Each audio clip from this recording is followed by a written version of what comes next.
একটা নেকির জন্য মানুষে হাহাকার হয়ে যাবে। যেমন একটা টাকা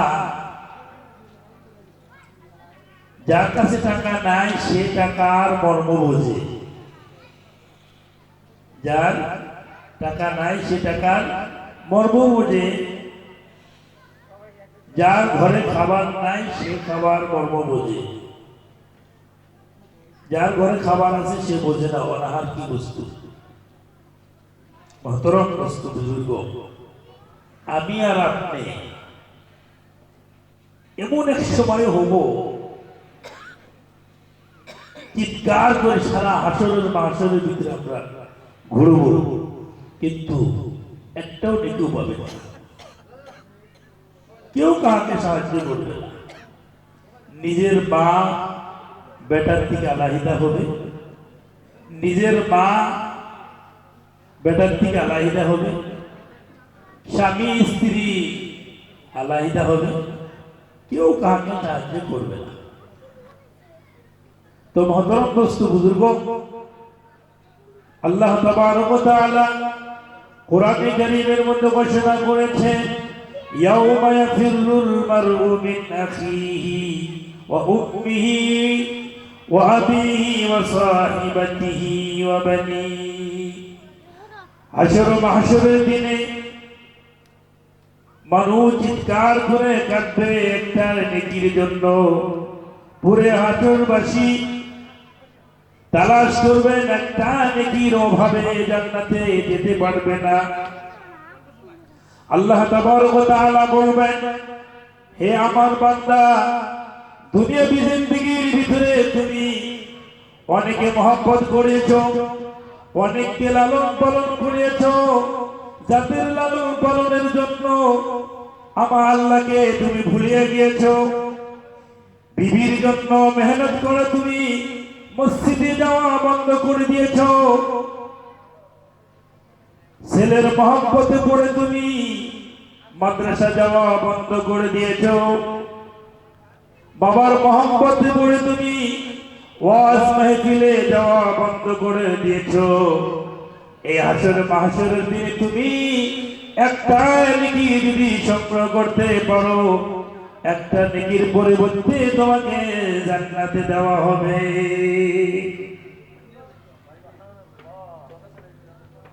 আল্লাহ তাবারক ওয়া তাআলা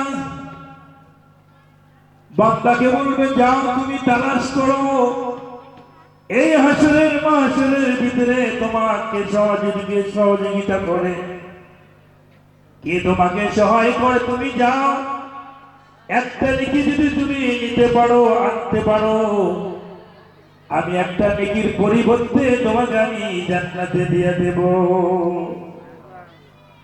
আল্লাহ তাআলা সূরা আবাসার ভিতরে ঘোষণা করেছেন, ইয়াউমা ইয়াফিরুল মারউ মিন আখিহি। সর্বপ্রথম মানুষ নিজের আপন ভাই, এক মায়ের পেটে ছিল, সারা জিন্দেগি একত্রিত ভাবে দুনিয়ায় বসবাস করেছিল, বিবাহের ভিতরে সহযোগিতা করেছে,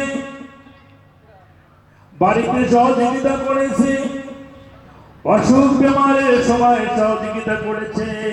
সে মহব্বতের ভাইয়ের কাছে যাবে, একটা নেকি ভাই, ও ভাই আমার একটা নেকির অভাব হয়েছে, একটা নেকি যদি তুমি দান করো, একটা নেকি পালে আমি জান্নাতে যেতে পারবো।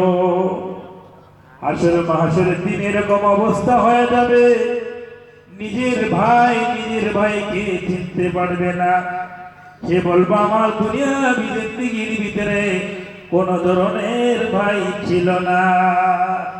যে ভাইয়ের জন্য মানুষ এত মেহনত করে, ভাইয়ের জন্য মসজিদে যায় নাই, ভাইয়ের জন্য মাদ্রাসায় দান করে নাই, ভাইয়ের জন্য খানকায় যায় নাই, ভাইয়ের জন্য ওয়াজ মাহফিলে যায় নাই, নিজের ঘাম মাটিতে ফেলায়া টাকা পয়সা দিয়া তাকে শিক্ষিত বানিয়েছে, এই ভাই কিয়ামতে হাসর মাহশর দিন ধরা দিবে না।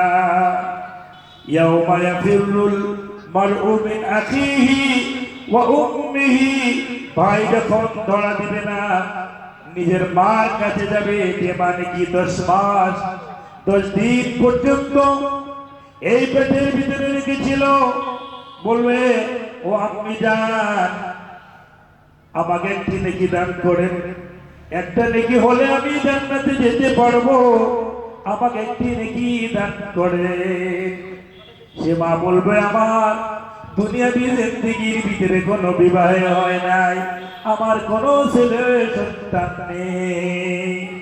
নিজের মা জননী তিনিও ছেলে থেকে দূর হয়ে যাবেন।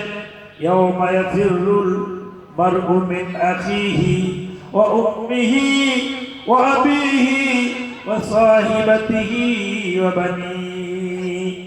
নিজের বাবার কাছে যাবে, বাবাও সেই কথা উত্তর দিয়ে দিবে। লাশ পর্যন্ত নিজের বিবির কাছে যাবে, যে বিবির জন্য মানুষে বাপ মায়ের থেকে আলাদা হয়ে যায়, বাপ মায়ের হক আদায় করে না।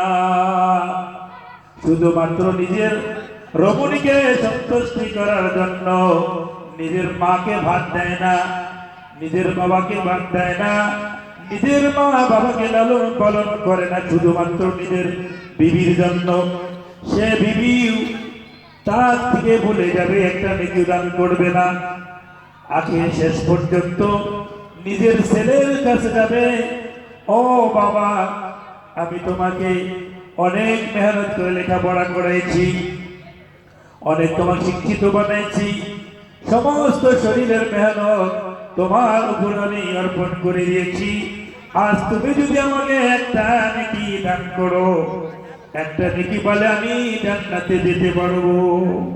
সে ছেলে বলবো, আমার কোনো বাপ নাই। মহতরম দোস্ত বুজুর্গ, আজকে এখানে আমরা আসছি, এটা আমার বাক্য না, কোরআনের থেকে একটা আয়াত তেলাওয়াত করেছি। আজকে দেখা যায় এতগুলা একটা সবার মধ্যে, একটা মসজিদের মধ্যে এত মানুষ বেশি হয়, মানুষ বেশি হলে বয়ান করার ইচ্ছা হয়।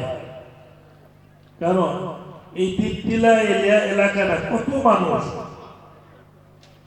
মহতরম দোস্ত বুজুর্গ মনে মনে ভাবছে যে তিনটিলা মাদ্রাসার হুজুরে এই জায়গায় মাদ্রাসা করে উনি ক্ষতিগ্রস্ত হয়েছে। তিনটিলা হুজুরে যেদিকে চোখটা দিব, তখন চিৎকার করে কাঁদবেন, কিন্তু এবার লোক আর পাবেন না।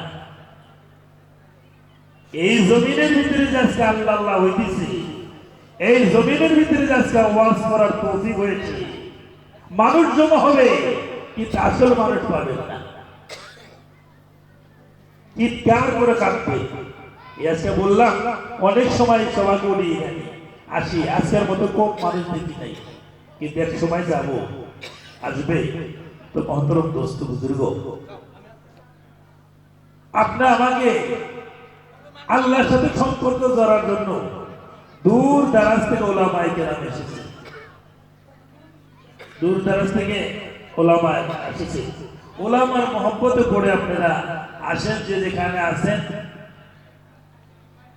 একটু মাদ্রাসার সাথে দুশ্মনী করেন না, মসজিদের সাথে দুশ্মনী নাই। আমরা মানুষের সাথে দুশ্মনী থাকতে পারে, মানুষ গুনাহগার, কিন্তু মসজিদ মাদ্রাসা গুনাহগার না। আমি গুনাহগার, মানুষ গুনাহগার হতে পারে। তো মহতরম দোস্ত বুজুর্গ, সবারই একই রাস্তায় যাওয়া লাগবে, আমার আপনার জায়গা একই। তো মহতরম দোস্ত বুজুর্গ, একটু জিকির করে একটু আগে আসি, আগে যদি আসলে বয়ান করি, না হলে আমরা যদি দেখি, আমরা যদি মূল দেশে শোনেন না, মানুষও অল্প।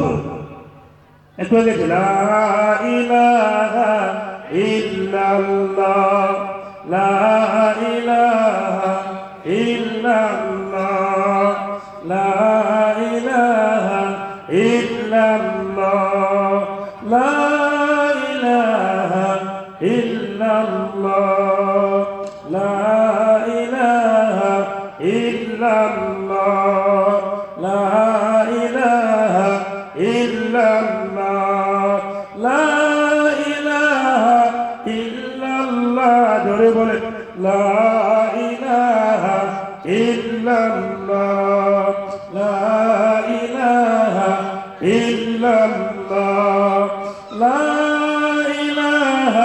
ইল্লাল্লাহ লা ইলাহা ইল্লাল্লাহ লা ইলাহা ইল্লাল্লাহ লা ইলাহা ইল্লাল্লাহ লা ইলাহা ইল্লাল্লাহ মুহাম্মাদুর রাসূলুল্লাহ সাল্লাল্লাহু আলাইহি সালাতু ওয়াসসালাম ইল্লাল্লাহ ইল্লাল্লাহ ইল্লাল্লাহ ইল্লাল্লাহ ইল্লাল্লাহ ইল্লাল্লাহ ইল্লাল্লাহ ইল্লাল্লাহ ইল্লাল্লাহ ইল্লাল্লাহ ইল্লাল্লাহ ইল্লাল্লাহ ইল্লাল্লাহ ইল্লাল্লাহ ইল্লাল্লাহ ইল্লাল্লাহ ইল্লাল্লাহ লা ইলাহা ইল্লাল্লাহ মুহাম্মাদুর রাসূলুল্লাহ সাল্লাল্লাহু আলাইহি সালাতু ওয়াসসালাম আল্লাহু আল্লাহ আল্লাহু আল্লাহ আল্লাহু আল্লাহ আল্লাহু আল্লাহ আল্লাহু আল্লাহ আল্লাহু আল্লাহ আল্লাহু আল্লাহ আল্লাহু আল্লাহ আল্লাহু আল্লাহ আল্লাহু আল্লাহ